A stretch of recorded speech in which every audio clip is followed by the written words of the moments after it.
بەناوی خوای گەورە و میهرەبان بەڕێزان خۆشەویستان ئەمڕۆ دەمەوێت کورتەباسێک باسی کیسی سەرگورچیلە بکەین کیسی سادەی سەرگورچیلە پێشەوەی بچینە هۆڵی نەشتەرگەری لەبەرەوەی چارەخوازێکمان هەیە ئەو نەشتەرگەری بۆ دەکەین. طبعاً کیسی سادەی سەرگورچیلە زۆر باوە لە 130 مرۆڤەکان تووشی دەبن دوای تەمەنی 45 ساڵی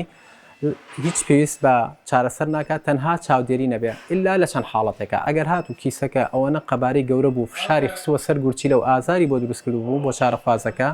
و بوو بەهۆی خوێناویبوونی میز لەم حاڵەتەیە بڕیار دەدەین نەشتەرگەری بۆ بکەین وەکو ئەم چارەخوازەی کە ئەمڕۆ نەشتەرگەری بۆ دەکەین کیسێکی گەورەی هەیە قەبارەی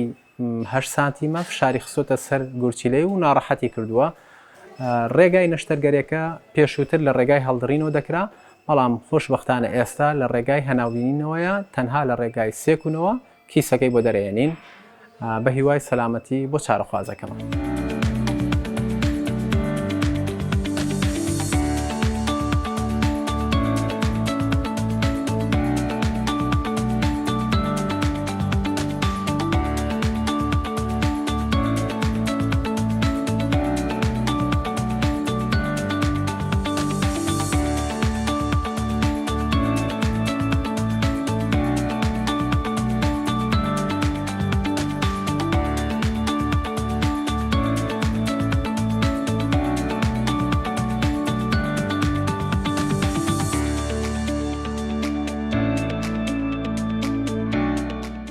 میهرەبانی دڵسۆزی و